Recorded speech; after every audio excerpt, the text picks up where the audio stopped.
Okay, hello everybody. Stuart McAdam here. Welcome to the show. How's everybody doing? There's some interesting findings that I've had since monetizing on YouTube, and one of the biggest things is just seeing the massive variation in the CPMs and RPMs on YouTube. So, which is basically how much you earn for reaching particular milestones. For like every 1,000 views, your estimated earnings, and also how valuable that particular audience is as well. And one thing which I can see here just in my dashboard right now, looking from the 26th of July, and that is I had one small video which is only a minute and 44 seconds long, how to get WhatsApp messages from organic Facebook posts. CPM on it is a whopping $692. However, if I select that very same video and I just go over the last 28 days, for example, I'll find that the CPM on that just drops significantly. And truth be told, it goes all the way down to $47.29. So, what it really shows you is that you actually do need a bit of time and a bit of data to come in and start flowing in consistently in order to actually tell what the CPM and RPM on your videos really is, rather than just seeing the day to day variations, because a lot of that can actually change just depending on what you were doing, whether you were promoting your videos in certain places, what the ultimate goal and objective is with each of the videos, and also the theme of the videos as well. Like one thing that I'm beginning to notice more and more is that the estimated revenue that I'm getting, which is the highest, is actually coming from the videos with some of the lowest CPMs. So if we're looking at how to run Facebook ads in 2023, how to link Instagram to Facebook and the Meta Business Suite, and the Meta Business Suite tutorial, so that's the 78-minute video that I made, which is very comprehensive overview of the Meta Business Suite and using it. All of those CPMs are around $5 or less, which is not a lot. I mean, the lowest one out of them is $1.54, and yet I've made $8.41 from the Facebook ads in 2023. So, what that's beginning to show really is that there can be a lot of opportunities that come up if you prepared to push your video out to people in countries where the CPMs may not be particularly high, but if enough people see it, you can start to make a good amount of revenue from it. And one of my favorite videos from the last couple of months has been the interview that I did with Ned DeHaan from Black Box Online Radio. I actually split that one up into two because initially I didn't want to talk about, true crime and the Zodiac Killer and so on here on the channel, because this is a video that is geared towards Ned's fans. The part two of it was entirely focused towards true crime and the Zodiac Killer and so on. And I initially thought, I'll just have part one where Ned's talking more about how he built and established Black Box Online Radio, where he got the idea from it, how he built it up. And it's it was a video that did quite well. And it did quite well in the sense that it got quite a lot of engagement and of good average watch time, but it didn't make a huge amount of money.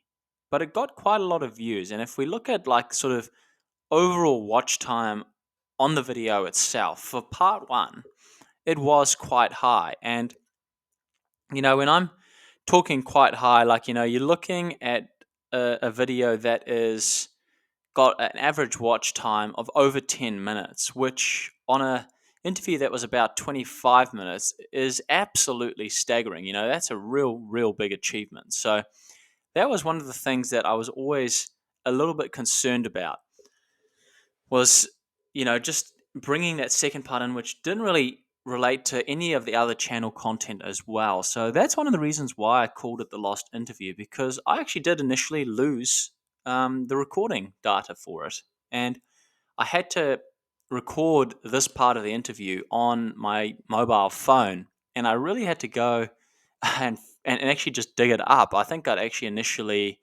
had it in sitting in like the outbox or some Google Drive draft, and thankfully it was there. Otherwise, it just would have been lost forever. So that was one where the CPM on it was sitting. It sits at about $11.72 at the moment, with an RPM of $14.84.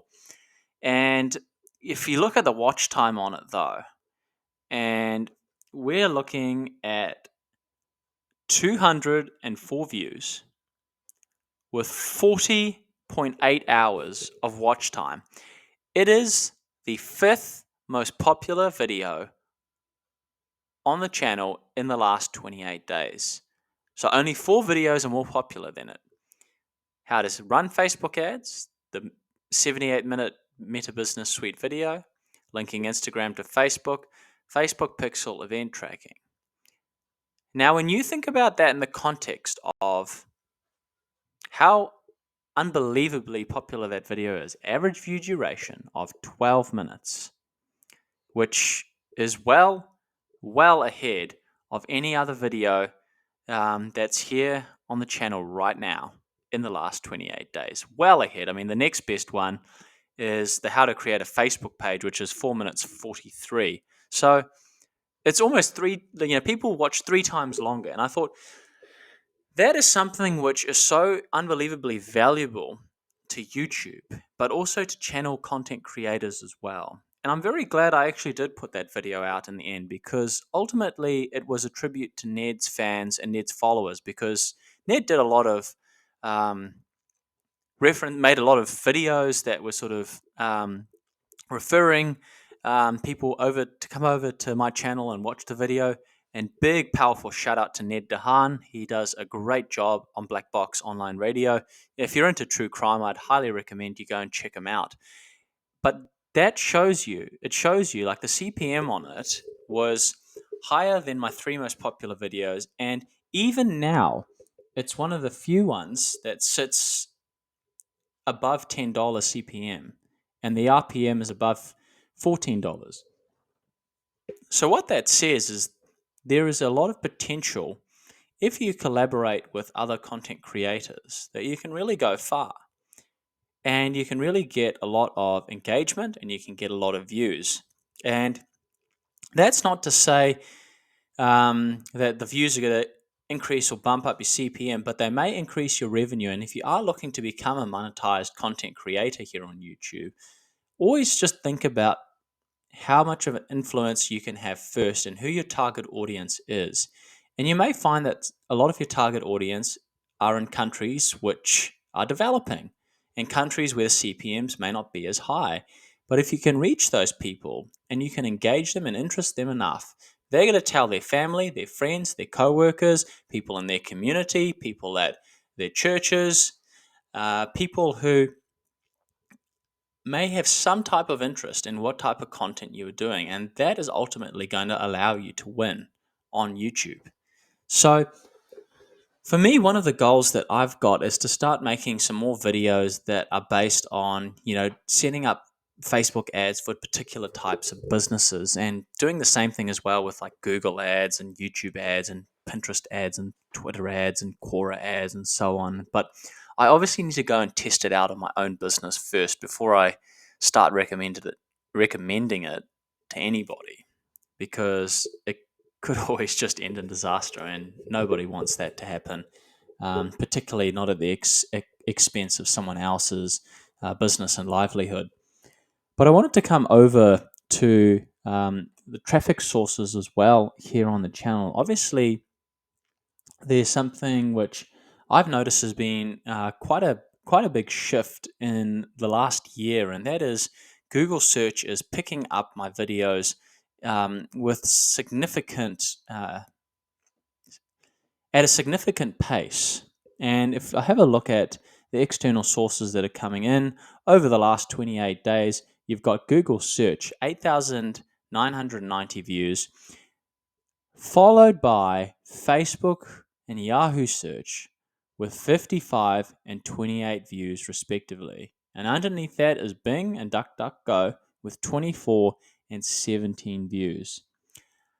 But here's an interesting thing. If we take it back to 90 days and I tell you the number of views, this might be something that will blow your mind as a content creator, but it will also help you to figure out how you want to optimize your videos for search. Because over the last 90 days, Google search has shown people my video a lot of times. I can't say the number of impressions here, but over 26,000 people have viewed a video of mine in the last 90 days from a Google search. Total watch time from that, 436.8 hours. Now, look at the next best one, Facebook, 3,357. Look at the ones that are underneath that, Bing.com, DuckDuckGo, WhatsApp. So, Bing.com, 100. Yahoo Search, 134. DuckDuckGo, 73. But you may be asking, okay, well, which one has got the best average watch time? Well, I'll be able to tell you right now. If we click on the average view duration, we can see here that on average, if we go a little further down, there is LinkedIn, which has an average watch time of 2 minutes and 22 seconds. And just behind it is WhatsApp at 2 minutes 14. Now, you're asking for average watch time on the Google search. That is just 58 seconds on average. But in the context of things, that is a lot of traffic, a lot of people coming through to the channel from a Google search. So what it says as well is that if you can optimize your videos effectively for search, for SEO, you just take the time to make a good title and then you come up with a creative and clever description. You can be shown on Google a lot more. And my advice for anybody that is wanting to optimize their videos to show up on Google more is to make sure that you have a good thumbnail for that particular video, because of course it'll show up if you've got a good title, but a good title and a good thumbnail go a long way. So just to carry over onto the next thing, which I was going to talk about, and that is talking about the viewer age here on the channel. And this is something that is often overlooked, and I think you should be making videos for your particular audience. So if I go back to the last 28 days and have a look at my sort of audience, I can see that the bulk of my audience is between the ages of 18 and 44. So people that may be younger, getting started out with paid advertising and are looking for tutorials that can help them. Now, if I look at the gender of the people watching my videos, I can see that 7 out of 10 are males and 3 out of 10 are females. And if I have a look at the average view duration, females tend to watch my videos slightly longer than males. Now, when you see this information and this data, it can begin to help you actually formulate more of a strategy as well. And it can help you to see where your opportunities are, not just on the platform for YouTube to earn an income, but also with the affiliate links and places that you are referring people as well. So, with all of that said and done, thank you so much for listening to today's podcast. I hope everybody got some value out of it in some sort of shape or form. And if you find these types of discussions interesting, you can always hit that like button and subscribe. And I've got plenty of other podcasts that I've done already talking about a range of different things, from tracking all the way through to the latest advertising updates. And you can find that in the podcast playlist here on the channel. There's also plenty of paid advertising tutorials for Facebook, Google Ads, YouTube, as well as some new walkthroughs on different advertising platforms like Quora, Pinterest, that you can find here in some of the recent videos on the channel. That's all from me. We'll catch you next time. Bye for now.